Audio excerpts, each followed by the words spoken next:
companheiros da Sociedade Espírita Joana de Ângeles, de Laranjal, São Gonçalo. Estamos iniciando a nossa reunião deste domingo, pedindo a Deus que nos abençoe, pedindo a Jesus que direcione o seu olhar de bondade, de misericórdia para todos nós, e que nós possamos ter uma manhã de aprendizado, de muitas bênçãos, de muito crescimento espiritual. Bom dia, companheiros. Que a paz de Jesus possa nos envolver, permitindo que essa manhã bonita de domingo, mesmo com esse frio, mas que o sol de vez em quando nos visita, e ele com certeza é melhor do que qualquer cobertor. A sensação que ele nos dá de calor é muito gostosa. Que então possamos aproveitar esse encontro para fertilizar o nosso coração, o nosso espírito com o Evangelho. E agradecemos a oportunidade que o Grupo Espírita Joana de Ângeles nos ofereceu ao estudarmos o assunto que nos foi passado, Jesus, modelo e guia da humanidade. Um assunto muito interessante, complexo, delicado, difícil. Por que difícil? Porque nós estamos ensaiando, pelos estudos que temos, pensar Jesus, conversar sobre Jesus, entender Jesus e tê-lo como modelo e guia, reconhecer nele a autoridade bastante para se tornar nosso modelo e guia. Então, às vezes, tentamos assim intelectualizar, né, o assunto, entendendo que ele tem que chegar ao sentimento, ao entendimento, é uma provocação à nossa maturidade, né? Enfim. E, no entanto, quando nós começamos a pensar sobre esse tema, para conduzi-lo nessa manhã, mesmo com a doutrina dizendo que Jesus é o nosso modelo e guia, então não é uma figura esmaecida, pálida, no cenário da crosta terrestre, é alguém que foi colocado na posição de modelo e guia, nós reconhecemos que ele é grande, que ele é poderoso, que ele tem uma autoridade. No entanto, apesar de nós reconhecermos isso e também entendermos que a palavra Jesus, eu até pensei assim, ela é pop, ela é uma palavra popular. Em todos os caminhos, né, nós ouvimos pessoas falando de Jesus, principalmente no Ocidente. Se fala muito de Jesus. Mas nós perguntaríamos, se estuda Jesus dentro das academias? Dentro das universidades? Jesus, ele chegou a um momento em que ele é pesquisado, ele participa de teses, de doutorado? Não. Ele passa ao largo dessas questões da academia, né? Apesar de ser uma figura, sim, que esteja na boca do povo. E chegando ao ponto, né, de nós ficarmos pensando assim, por que será que isso acontece? Né? Porque o seu nome está associado à religiosidade, à religião, melhor dizendo, à religião, está ligado ao sobrenatural, e o que é sobrenatural e o que é religioso não combina com aquilo que é ciência, com aquilo que é científico. Teria Jesus, chegar ao ponto de nós perguntarmos, teria Jesus existido? Ele é uma figura real ou é uma figura lendária? Então, antes de mais nada, nós fomos a um livro de história geral, né? Um livro da minha adolescência, livro Souto Maior, mas quem falou não é que concorda comigo. Estamos nos identificando. Esse livro, naquela época, ele era reconhecido como um bom livro de história, né? Tanto que de alguns nós nos desfizemos, mas esse foi ficando na nossa estante, né? E aí fomos procurar, porque se fala muito na história em Império Romano, em momento helênico, se fala assim, né, E sobre o cristianismo, sobre Jesus. E lá, Soutomaior fala sobre isso, dizendo assim, não vou ler tudo não, só um texto. O cristianismo, no mundo antigo, dominado pela crueldade, pela violência, o cristianismo foi uma mensagem de amor fraternal e de piedade. Jesus Cristo, que se revelou como Salvador, Filho de Deus, o Messias prometido, viveu na Palestina na época da dominação romana. Falava aramaico e, através de suas parábolas, histórias simples ao alcance do homem comum e de suas curas milagrosas, adquiriu grande popularidade, principalmente entre os humildes e sofredores. Repudiando algumas das antigas leis judaicas e denunciando publicamente a corrupção política e econômica existente entre os judeus, exortando-os a viverem numa vida justa para que alcançassem o reino de Deus. Desagradou aos sacerdotes e aos escribas do templo e iniciou a maior revolução moral da história do mundo. E aí ele faz ainda um comentário. Mas é esse destaque, só temos uma página e meia falando sobre Jesus. Mas ele mesmo reconhece no seu livro de história que ele iniciou a maior revolução moral da história do mundo. Então, a gente observa que ele não é uma figura lendária, não é uma figura de ficção, não é um mito, ele existiu e ele modificou a história do mundo. E é sobre ele, então, que hoje nós vamos conversar.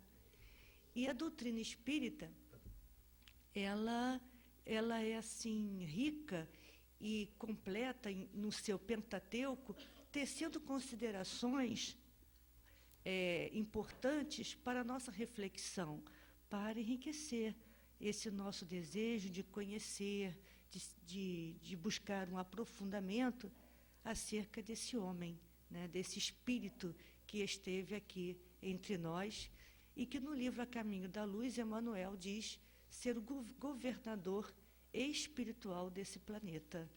Vejamos só, né? Governador espiritual desse planeta.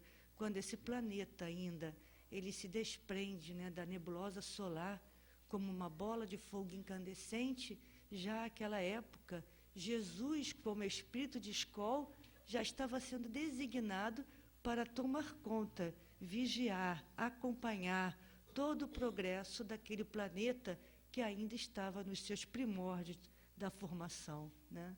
E ele veio acompanhando para a passo todo o desenvolvimento deste nosso lar, desta nossa casa. Em O Livro dos Espíritos, nós encontramos lá na terceira parte, que é a terceira parte que conversa conosco sobre as leis morais, né?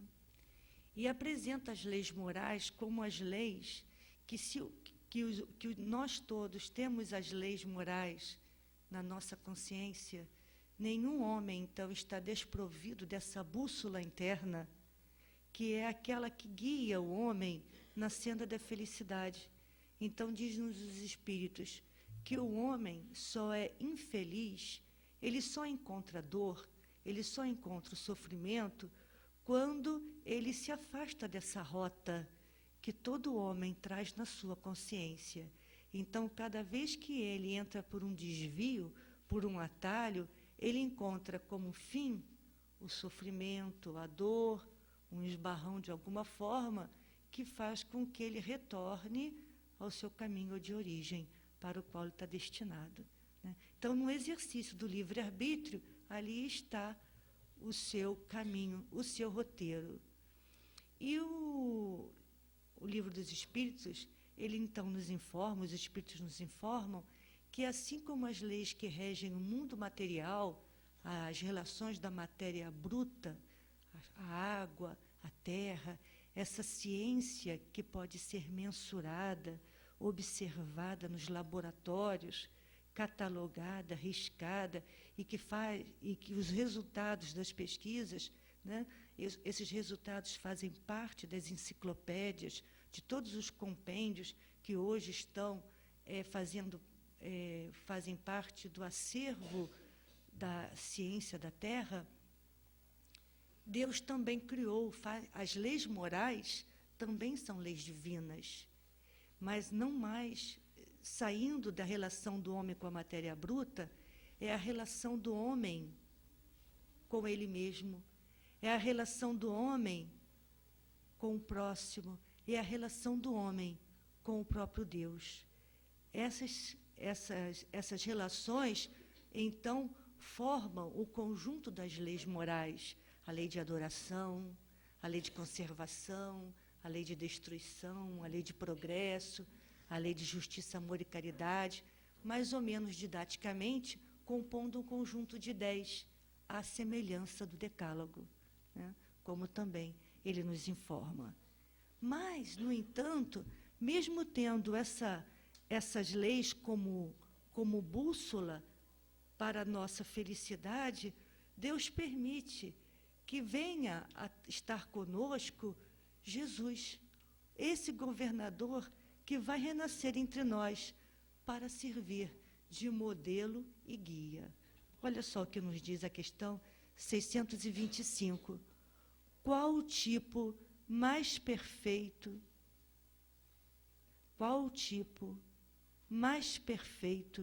que Deus tem oferecido ao homem para lhe servir de guia e modelo? E a resposta é única: Jesus. Sem mais delongas, Jesus. E a seguir, Kardec, sim, faz uma nota com 2 parágrafos. No primeiro parágrafo, falando da superioridade de Jesus, justificando por que teria sido ele esse modelo e guia. E a seguir, no segundo parágrafo, algo assim, dizendo como é difícil para nós humanos falarmos de Jesus e como que na condução, como pastores de almas, aqueles incumbidos de falar sobre Jesus se desviam quando mesclam no seu discurso as questões humanas e aí corrompem toda a pureza do ensinamento de Jesus. Então, no primeiro parágrafo, justificando a superioridade, e no segundo parágrafo, como o homem se equivoca quando mistura na questão da sua preleção, da sua condução, as suas questões humanas, a sua visão limitada, e, de alguma forma, maculando todo o ensinamento evangélico. E isso serve de alerta para todos nós, como veremos a seguir, né? Então, aqui está Jesus como um guia. Então, ele vem como modelo. Então, nós nos lembramos também, quando nós estávamos estudando, né, eu vou logo pegar pesado, pelo menos para mim, matemática. É algo bem complicado, né? Então, não é muito interessante quando o professor ele apresenta um problema como modelo? Então, ele dá um problema, a princípio, com a fórmula, e o problema com aquilo resolvido, né? E, a seguir, então, ele coloca outros problemas semelhantes, de forma que você o quê? Exercite. E pegue, então, todo o pique, todo o entendimento. Então, aquele modelo facilita a apreensão daquele conhecimento, né? a memorização. Então, o modelo e guia é sempre algo que tem o objetivo de facilitar. Então, a gente entende, nesse propósito, a bondade, a providência de Deus, a sua misericórdia, quando, mesmo sabendo que temos nós essa rota infalível, que são as leis na consciência, ele deixa, né? Vem Jesus servir de modelo e guia. E aí a gente diz assim, mas é difícil, né? É complicado. Isso também me fez pensar alguma coisa. Isso é utopia, alguém seguir, né? Estar como Jesus. Então, eu me lembro que certa vez eu li um texto do Eduardo Galeano, muito bonitinho, que diz mais ou menos assim: para que serve a utopia? Utopia é aquilo que nunca vai se alcançar, né? Então, para que serve a utopia? Então, ele diz assim: ela está no horizonte. Eu caminho 2 passos, ela se afasta 2 passos.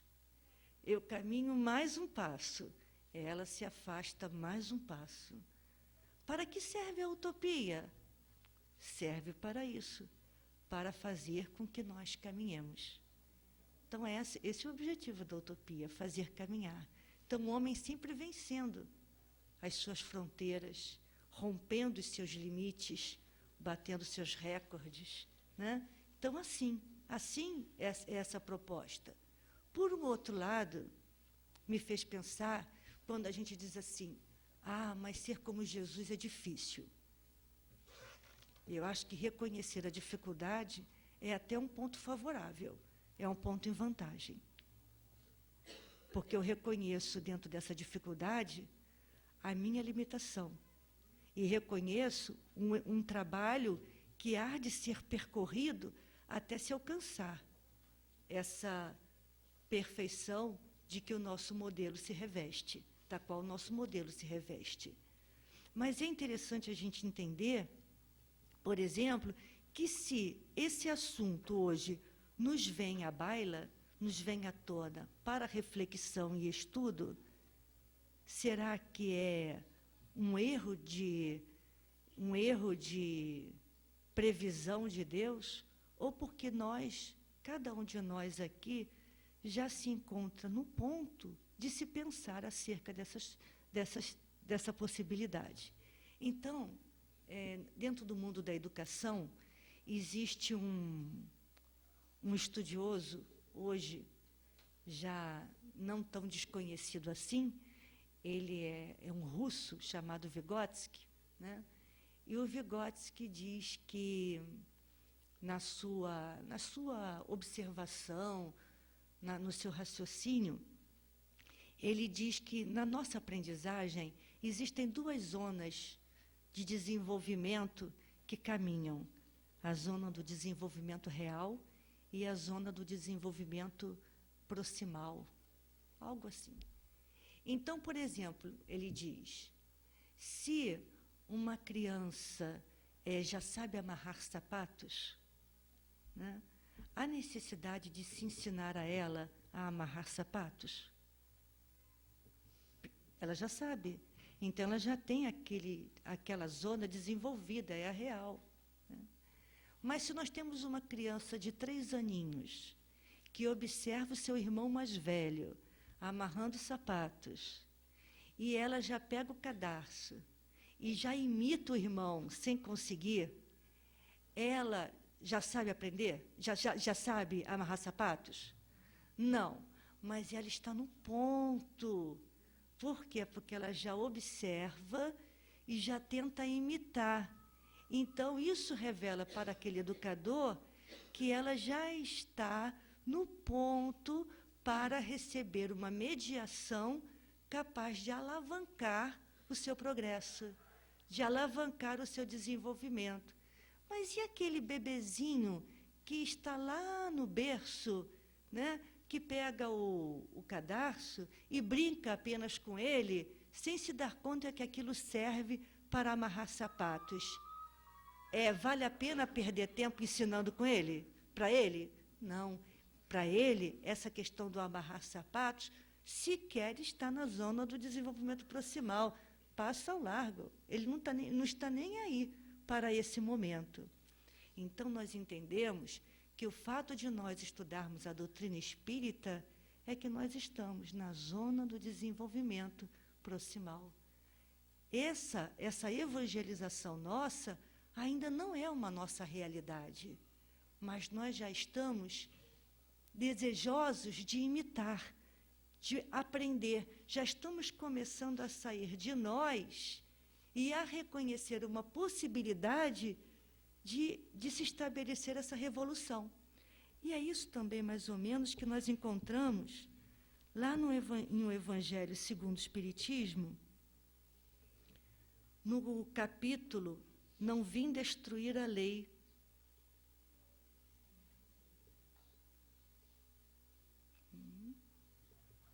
Olha que bonito. No item 9, que diz assim, num trecho: o Cristo foi o iniciador da mais pura, da mais sublime moral, da moral evangélico-cristã, que há de renovar o mundo, aproximar os homens e torná-los irmãos, que há de fazer brotar de todos os corações a caridade e o amor do próximo, e estabelecer entre os humanos uma solidariedade comum, de uma moral, enfim, que há de transformar a terra, tornando-a morada de espíritos superiores aos que hoje a habitam.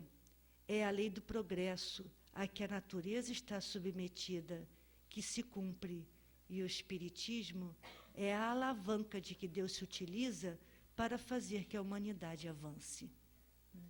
Então, vivemos hoje, nesse momento, né, histórico das nossas vidas, a oportunidade de conhecer o Espiritismo, que vem exatamente assim. Quando nós, hoje, pela manhã, e acredito até que desde ontem, porque para estar hoje, aqui às 9h45, há de se ter uma programação feita desde a véspera, né? Afinal de contas, somos donas de casa, muitos profissionais, e uma manhã de domingo é uma manhã que nós reunimos para fazer muitas coisas, preparando, inclusive, a semana que está se iniciando, né? Mas ontem, quando eu me organizei um pouquinho, já deixei as coisas mais ou menos preparadas e vim aqui para os Joana de Ângeles. Por quê? Porque eu priorizei na minha agenda, na minha vida, esse momento de aqui vir, para aqui vir, porque reconheço que estar aqui é um momento rico para a minha vida, é um momento rico para a minha existência, do qual eu não abro mão. Eu coloco, separo, e depois, então, eu dou continuidade aos meus afazeres, porque isso é importante também. É preciso realizar as coisas da vida, as coisas do mundo. Mas eu reconheço. E por que eu reconheço? Porque estamos exatamente nesse instante em que desejamos amanhecer, olhar para as minhas possibilidades, acordar com aqueles com quem eu convivo e fazer da minha existência algo diferente, uma vida diferente. E essa aventura para aquilo que me é desconhecido me deixa, às vezes, um pouco inseguro. Então, muitas vezes eu venho à casa espírita não só me beneficiar de uma psicosfera limpa, asseada, que nos incentiva ao bem e à saúde, mas venho também buscar meus pares, meus amigos, aqueles que ombreiam comigo nesta mesma proposta, neste mesmo desafio. Então, uma casa espírita acaba sendo para nós assim um exercício onde a vida evangelizada se ensaia para a vida lá fora, porque, afinal de contas, esse templo, ele, como diz o próprio Evangelho, o próprio Jesus, esse templo, um dia, a terra se transformará no grande templo, onde cada um de nós seremos pontos vivos dessas mensagens. Mas, por enquanto, estamos nesse momento laboratório, nos ensaiando para a vida. E aí, estudar o Evangelho, estudar a moral do Cristo, estudar os seus ensinamentos, se nos torna algo assim de grande valia, de grande importância. Mas, mais do que estudar, ter decoradas determinadas passagens, né? Memorizar. Nós estamos, domingo pela manhã, hoje não estivemos lá, né? Nós participamos na Unesmar de um grupo de estudo do Evangelho segundo o Espiritismo. Esse grupo é composto de adultos e que ficamos em círculo. Então, lemos itens. E se o item é muito grande, esse item fica sendo estudado em reuniões consecutivas, né? Mas é muito interessante quando a gente observa o que é uma leitura, o que é a memorização, mas o que é uma reflexão. É esse momento em que você observa que nenhuma palavra é gratuita, nenhuma entonação ela é desprovida de sentido. Então, esse exercício de buscar uma reflexão, de buscar um aprofundamento maior e cada vez mais ir se encharcando daquilo que está no conjunto dos ensinamentos do mestre. É claro que os livros que nos foram dados como consulta para essa manhã traziam informações outras sobre a natureza do corpo fluídico de Jesus, porque há uma discussão no movimento, né, espírita, se Jesus teria nascido de mulher, se não teria nascido, enfim, essa é uma fonte, está em A Gênese, que podemos pesquisar, né, que podemos ler. O Evangelho, a doutrina espírita tece considerações, os espíritos vão fazer comentários a esse respeito. Está no livro A Gênese. A superioridade da natureza de Jesus temos em obras póstumas, em O Evangelho segundo o Espiritismo. Então, a codificação ela vai tentando cercar a nossa compreensão a esse respeito. Mas nós, certa vez, estávamos conversando sobre a importância da palavra, né? Da palavra esclarecida. Algo assim tão comum nosso, nós acordamos e abrimos a boca e falamos. E, no entanto, falar, né, é algo que precisa também ser evangelizado.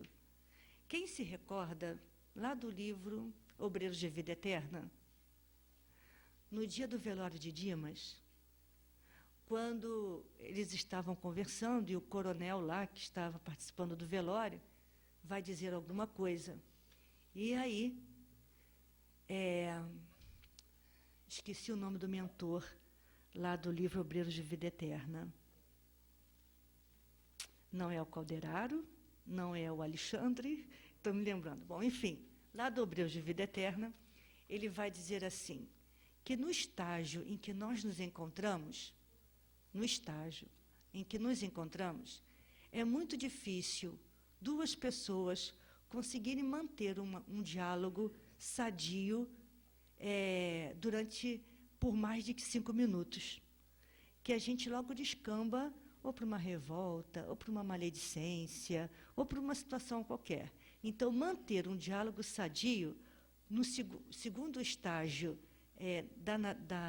da nossa vida, isso dura, no máximo, ele diz, 5 minutos. É uma estatística muito séria, né? Muito complicada essa.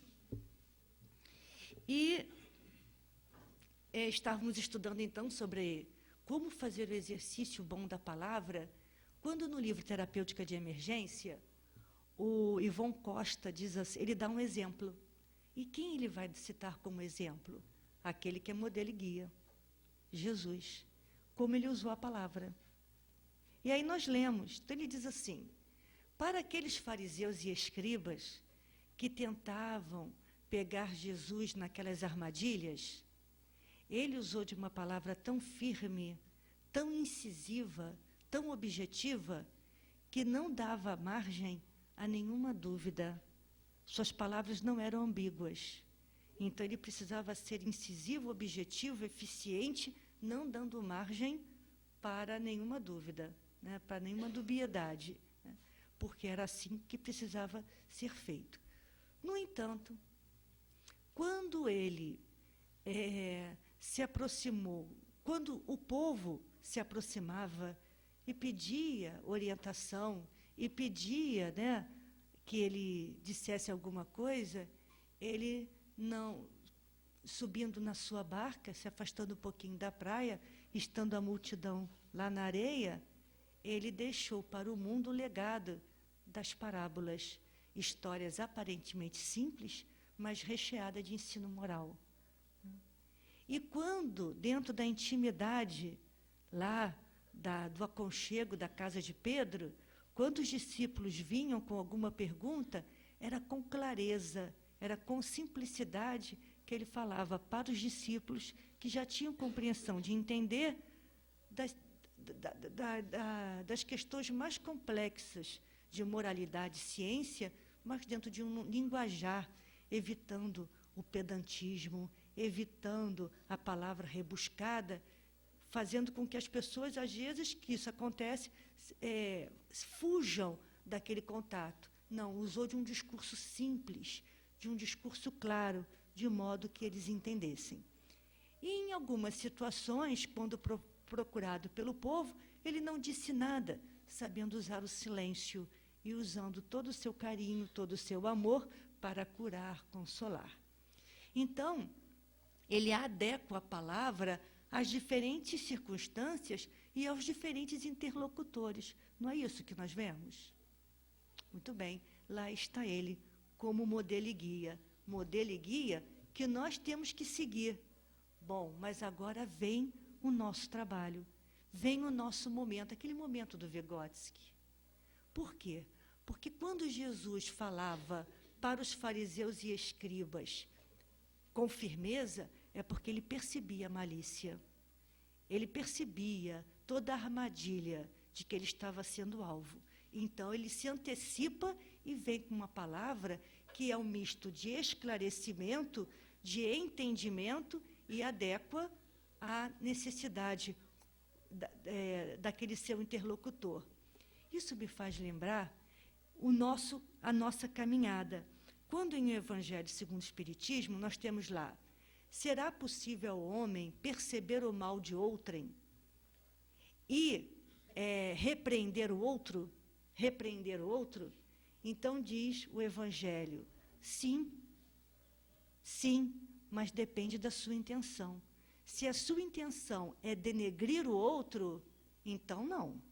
Mas se é o desejo de ser útil ao outro, de educar o outro, então isso passa a se constituir em dever. Em dever.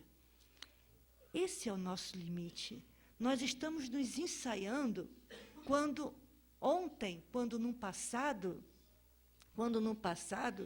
eu falava, usava da minha palavra segundo a minha conveniência, segundo o meu desejo, sem tomar consciência se a minha palavra ela era útil ou não, se aquilo que eu dizia valeria a pena ou não. Eu era assim, me fez lembrar agora uma história infantil.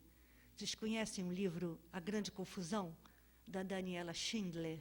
É um livro muito, muito simples, não é da literatura espírita, que diz que era uma vez um macaco Matias. E esse macaco Matias morava num circo. E ele comeu uma banana. E aí, displicentemente, ele descasca a banana e joga a casca no chão. Deixa a casca no chão e come a banana. E sai, e vai. E aí vem o elefante Pafúncio, não vê a casca de banana no chão, pisa na casca de banana. O que acontece? Cai e se esborracha no chão. Um elefante se esborracha no chão numa estrutura de um circo, balança a estrutura do circo. No exato momento em que o malabarista estava fazendo o seu exercício diário de se equilibrar lá da corda. Aí o que acontece com o malabarista? Cai exatamente no momento em que o domador Alejandro estava abrindo a porta para a jaula do leão. O leão abocanha a peruca do domador Alejandro, enfim. E aí as coisas vão acontecendo.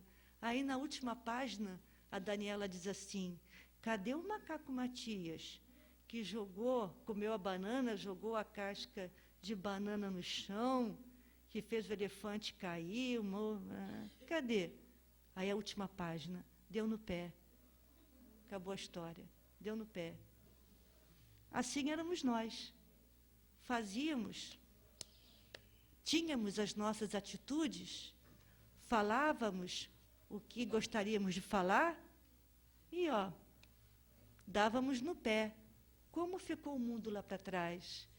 Qual a consequência do nosso ato? Éramos o macaco Matias. Hoje não. Hoje eu já falo, ajo e penso. Qual foi a consequência disso? O que eu gerei? Como é que as coisas ficaram? Hoje estamos nesse momento de começar a ter consciência sobre as nossas atitudes. Então, olhar, observar o erro do outro é uma possibilidade. Mas que faço eu com isso? Se a minha intenção é denegrir o outro, é ridicularizar, é desmoralizar o outro, então é esse momento. Se eu reconheço o mal em mim, e se ao reconhecer esse mal eu insisto nele, então aqui eu sou culpado. Aqui eu já sou culpado. Lá no livro Evangelho, ainda voltando ao Evangelho segundo o Espiritismo, nós temos lá, na coletânea de preces espíritas, um título assim: para a corrigenda de um defeito. Ora, para a corrigenda de um defeito, em primeira instância, o que se nos impõe? O reconhecimento do defeito. Se eu procuro corrigir o defeito, é que eu tenho que reconhecê-lo para corrigi-lo, né? Então, eu já vivo no momento em que eu preciso olhar e reconhecer o defeito, a dificuldade.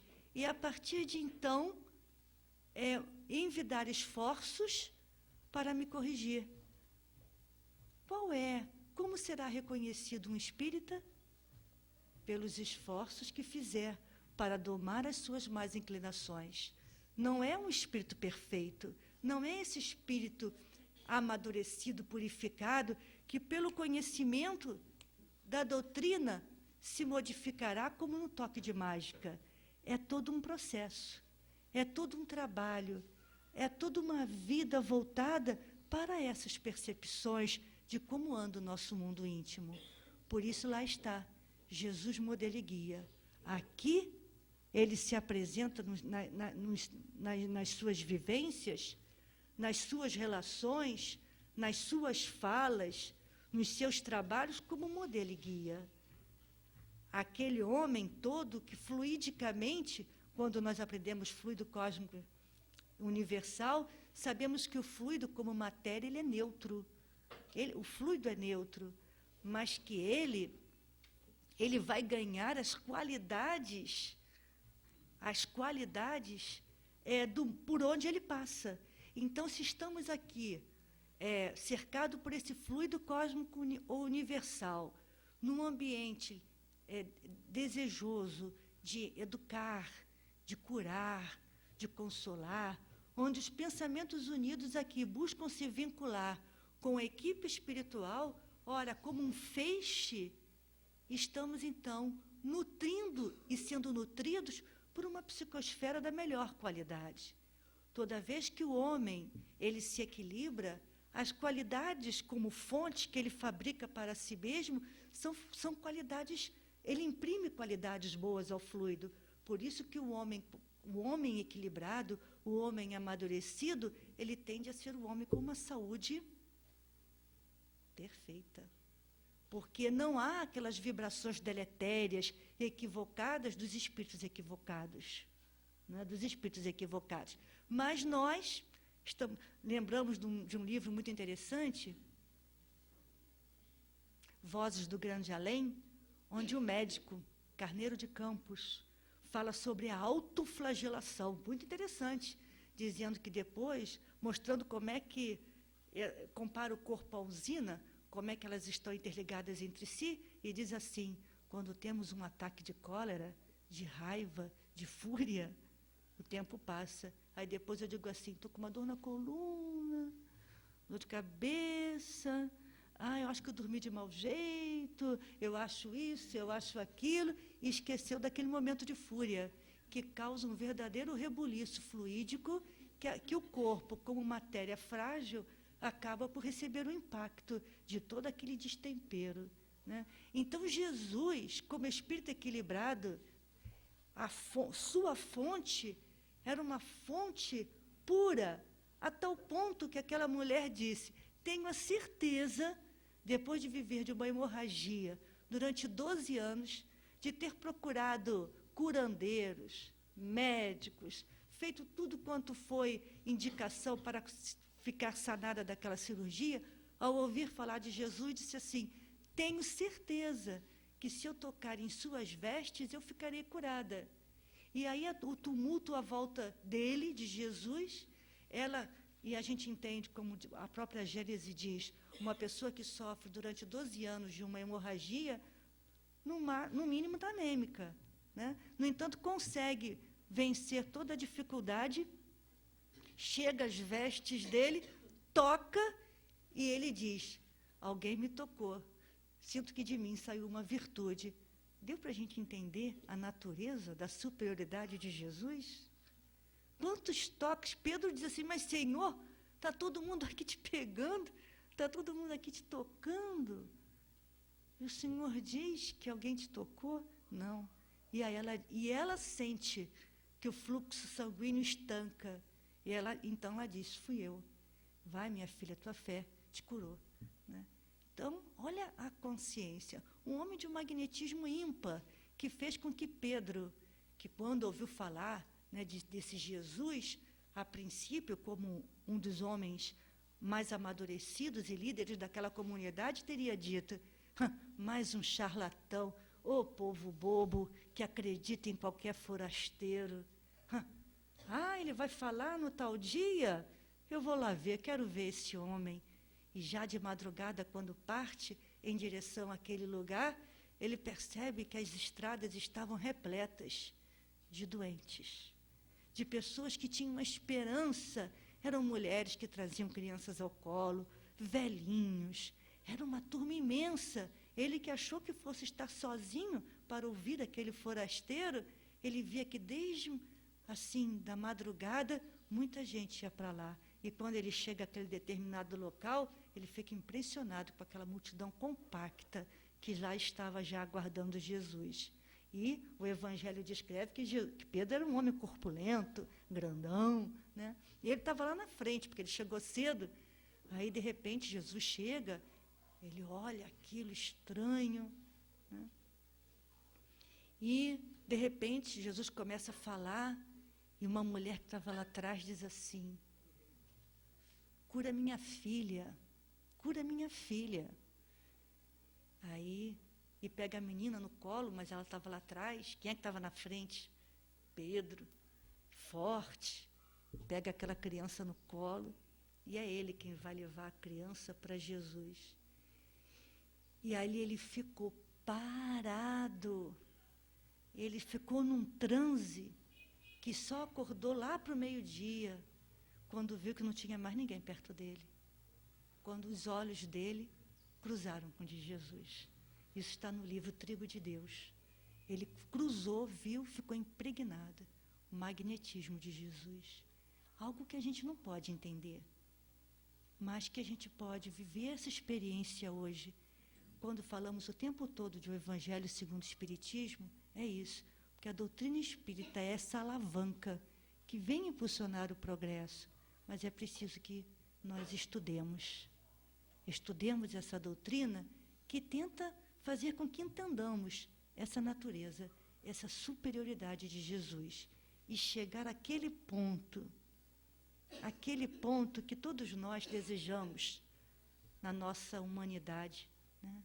Lá do livro Os Mensageiros, da Dona Isabel, educando os filhos dela, quando diante daquele menino mais petulante e difícil, que diz: e se eu insistir? Quando ele faz uma abordagem, e ela então diz assim: se você insistir, será punido, porque eu não sou mãe de criar ilusões nos corações dos filhos que Deus me confiou. E do tórax dela sai um jato de luz, e André Luiz fala para Anicito: quem é essa mulher? Quem é essa mulher? E ele responde: André, o Evangelho dá equilíbrio ao coração. Então, vivemos um momento assim de estudar e de trocar ideias, e de estudar e de trocar em miúdos, pais na evangelização, médiuns que vão tentar se aprimorar para a tarefa, pessoas, visitas domiciliares, conversas e estudos, para que esses conhecimentos comecem a encontrar possibilidades deles serem aplicados no nosso dia a dia, renovando o nosso panorama mental, desfazendo os cárceres mentais de que nós somos constituídos. Bem, companheiros, por falar em cárceres mentais, isso quem nos diz é Emmanuel, no livro Palavras de Vida Eterna, num capítulo lindo, chamado Chamamento Divino, onde ele diz assim, ele pega daquela parábola do festim das núpcias, aquele momento em que Jesus diz assim, na parábola, então ninguém quis vir? Pois eu quero que vocês agora vão às praças públicas e me chamem todos que encontrarem pelo caminho, os coxos, os cegos, os aleijados, os mancos, quero todos aqui no festim.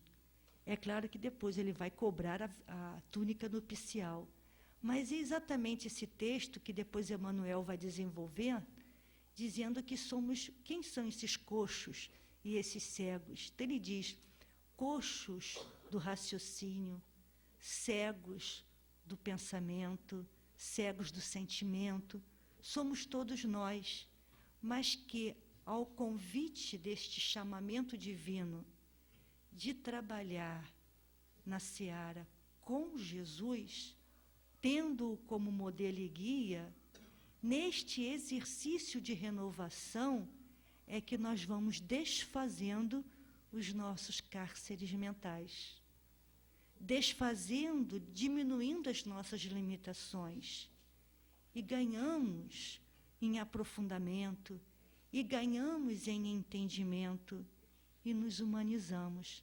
A nossa vida começa a se tornar mais amadurecida, entendendo que o comportamento, ele gera consequência, diferente lá do macaco Matias. Então, de alguma forma, essas são algumas reflexões que poderíamos trazer nessa manhã acerca de Jesus, nosso guia e modelo. Mas lembrando que, caso alguém queira maiores informações sobre essa superioridade, nós temos no próprio Pentateuco, em a Gênese, em obras póstumas, em o Evangelho, informações importantes sobre o estudo desta manhã. Que Jesus, então, esse modelo e guia da humanidade, possa envolver toda esta comunidade, envolvendo o Grupo Espírita Joana de Ângeles, que é, dentro da doutrina espírita, um ponto de luz nesta localidade, que possa continuar recebendo todos aqui que vêm buscando consolo, entendimento, e que possam sair daqui alimentados e enriquecidos, para que a vida nesta existência ganhe dignidade, ganhe honradez, ganhe sublimação. Muito obrigada, companheiros. Que Jesus, então, nos abençoe.